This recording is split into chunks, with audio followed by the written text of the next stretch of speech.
So I'm going to go just very quickly through a little bit of our work. This is a piece we built for the Guggenheim Bilbao.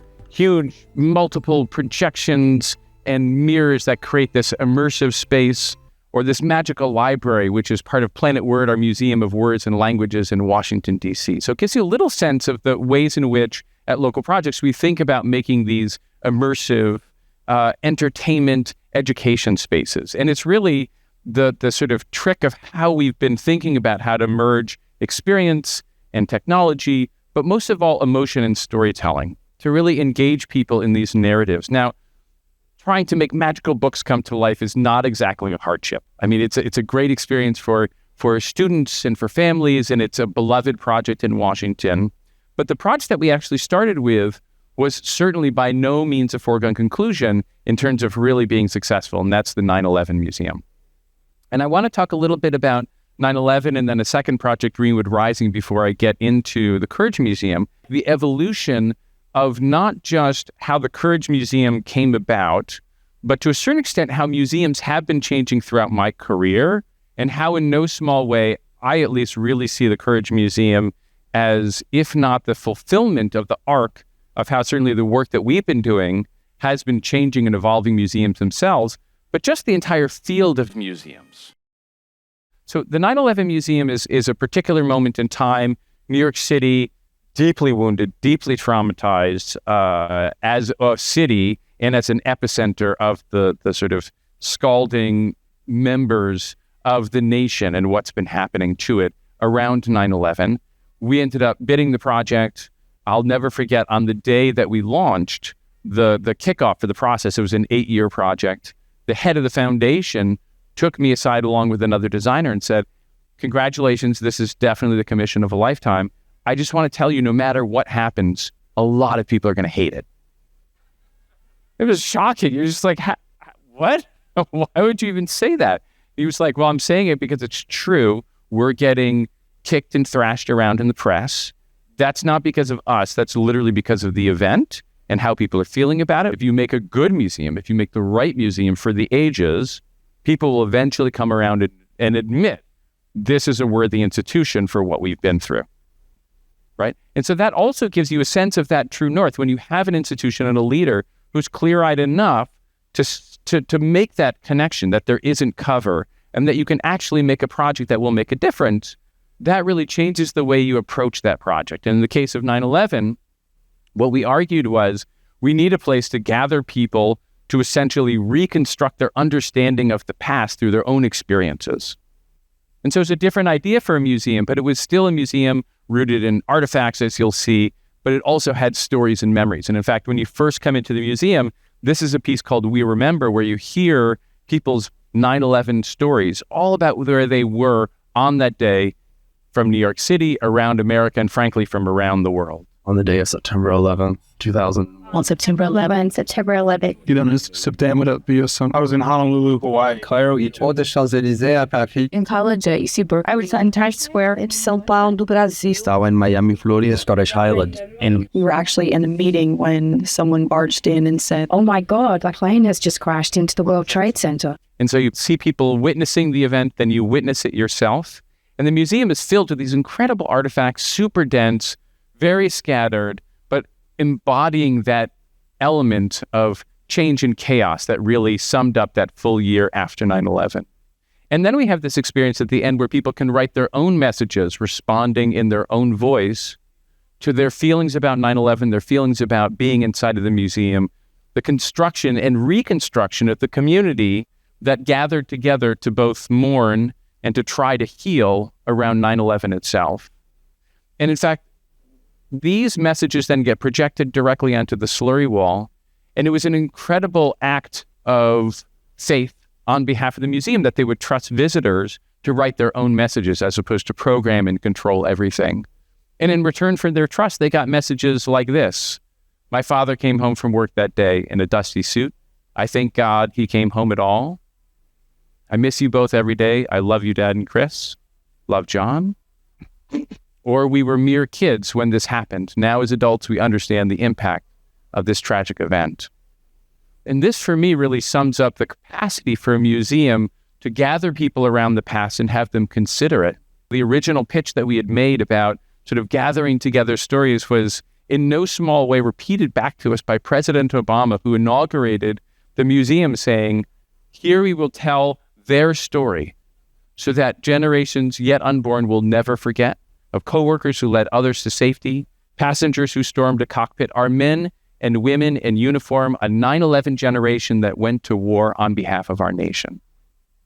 It was incredible to understand that you could gather people to think about the past. That said, one of the things that was really transformative about this project, and that leads me to the next two, was a very, very deliberate decision that we discovered in making and developing the museum, that it wasn't in anybody's interest to try and sort of sew things up in a nice moral bow. It wasn't appropriate to put a bunch of stories at the end, and here's what people did to go build schools in Afghanistan, or here's the lessons that were learned from 9/11. If you go through this museum, it doesn't have a happy ending. It doesn't go out of its way to make you feel better about 9/11. It doesn't try to sort of bring things and resolve things to a happy ending. It doesn't do, frankly, what America often does, which is just say, you know what, but then we picked ourselves up and it was okay. Or then, you know what, we all gathered together. It's like, no, this is actually what happened. And you can stop and take a moment, breathe in and out, and really think about it and reflect upon it for yourself.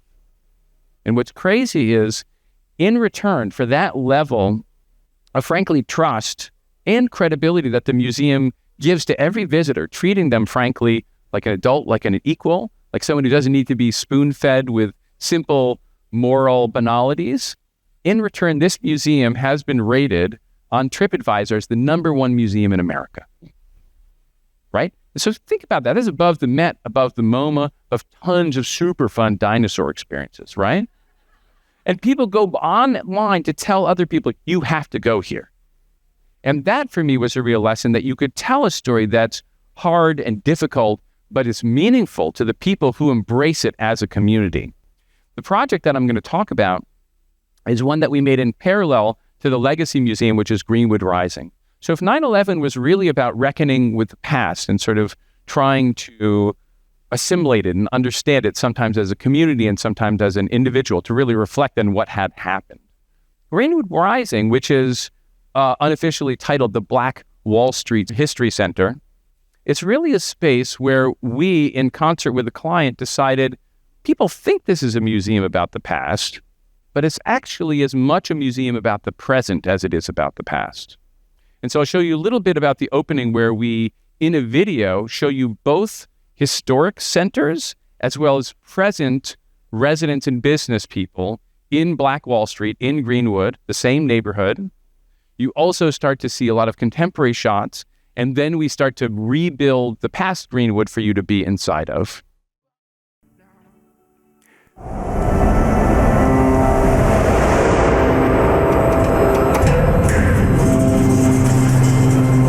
You may write me down in history with your bitter, twisted lies. You may trod me in the very dirt, but still like dust, I'll rise, bringing the gifts that my ancestors gave. I am the hope and the dream of the slave, and so I rise, I rise. So having heard that introduction, you then go into this reconstructed neighborhood spot, TC's Bar, and you can sit down and listen to barbers from the era I'm of living in it now, Jerome. This is our promised land. We could buy us a seat at the table. That's what you think. Won't be long now. People are just people. But left unchecked, those people could be a dangerous mob. Let the church say amen. And so visitors can literally have these holographic barbers cutting their hair, telling jokes to each other, and essentially filling you in on all the gossip of Greenwood from a century ago, which frankly gives you the same information that you're getting in a lot of the academic panels that sit outside of the barbershop itself. And that's a lot of how this exhibition works. It's a family exhibition. It's meant to hit on a lot of different levels. So you go from this fun, immersive experience into this next one, which has a very hard-hitting timeline from the inception of America all the way literally up to the months and days and minutes before the actual massacre took place. And so it's called the arc of oppression. We have a warning label so people who don't want to move through can move with their families off to the right. And then this is a timeline that looks on 3 different strata: social, economic, and political, tracing those all the way up to what's called the Red Summer. And as you can imagine, this artifact was incredibly controversial from a board standpoint and from a visitor standpoint in terms of including it. And then you go from that sort of historic foundations into the massacre space itself, where we use actual recordings of oral histories of survivors to tell the story, which we then project and enact all around visitors. He was begging, please, don't set my house on fire. Please, don't set my house on fire. Of course, that is exactly what they did.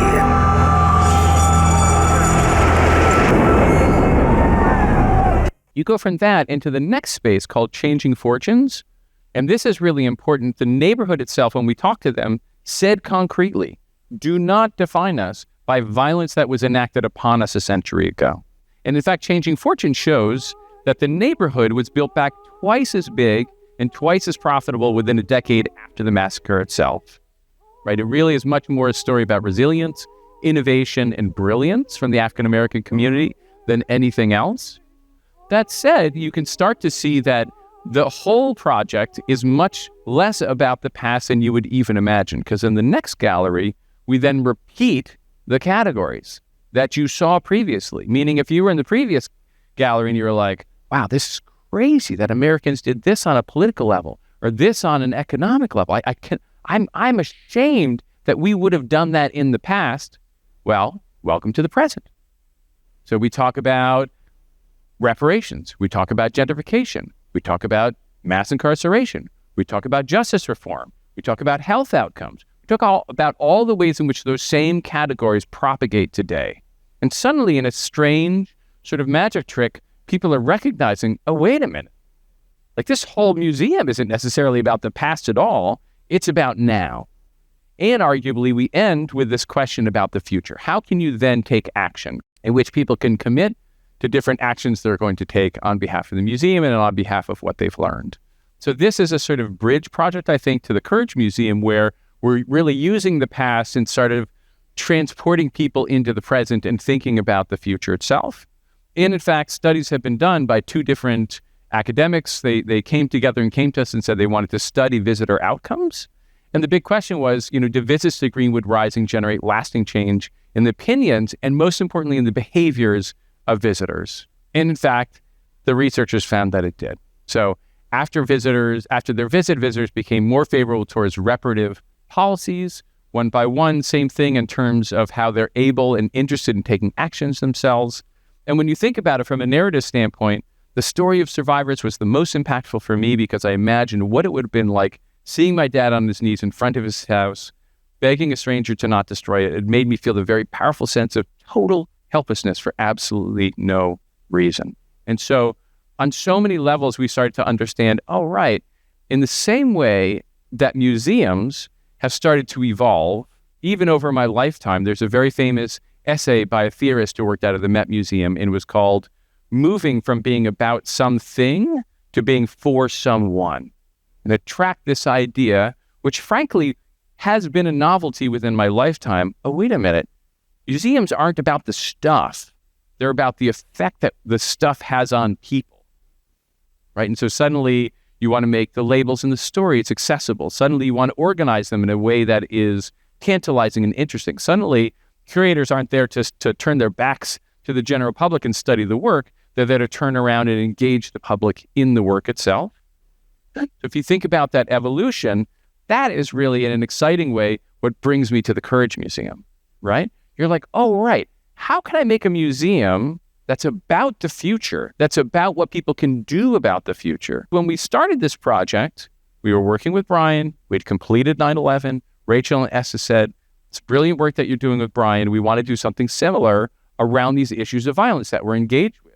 And so being like, for lack of a better word, like the guy who did 9/11, I was like, let's jump in and look how we can make a bunch of exhibits about violence. And I can tell you, it did not go very well. Because as we were developing it with great passion and I think intelligence and sensitivity, we started to recognize this both might be inappropriate in terms of how we tell the stories, but ultimately unsuccessful in terms of gathering the audience. Meaning we would be making these exhibits, they would be somewhat compelling, maybe somewhat challenged, but oftentimes a well-meaning advisor, maybe board member or maybe staff member would sort of pause and be like, I get this makes sense for our mission and people might be moved, but like really on a beautiful sunny Saturday afternoon at the Presidio, are people going to go to a museum that proactively says, come here, we're going to immerse you in a culture of violence? But you have to think about that because from the board standpoint, they had signed up for a Futures Without Violence museum. And I believed in it, and I believe in this organization. But it took us years, all the way through what eventually turned into a naming exercise where we started thinking to ourselves, what would we call this place? Are we really going to call it the Futures Without Violence Museum? And within that exploration, we came up with this notion, and then it took a whole retroactive conversation with Futures to get there. What if we called it the Courage Museum? What if we actually took the entire notion of this institution and pivoted it a full 180 degrees? It's not about things that people already know or think they know or don't want to face. We're a culture that is saturated in violence on all sorts of different levels for all sorts of reasons. So much so, we don't even recognize it as a culture. And it's impossible sometimes to talk about it because it's the air we breathe and the water that we swim within, right? You can't put the Violence Museum on the corner in the Presidio and expect people to happily jump inside of it, right? Instead, we thought, let's pivot and actually focus on the behavior that we want to engender and inspire, particularly in the young people that we want to come. Because the stats are here, right? 60% of American children are exposed to violence, crime, or abuse in their homes, schools, and communities. 1 in 3 women worldwide experience abuse in their lifetimes. 60% of mass shootings are related to domestic violence or committed by someone with a history of domestic violence. And then the 6% rise in hate crimes in the U.S. during the COVID-19 pandemic. Like, we know this stuff on some levels, at least those who are paying attention.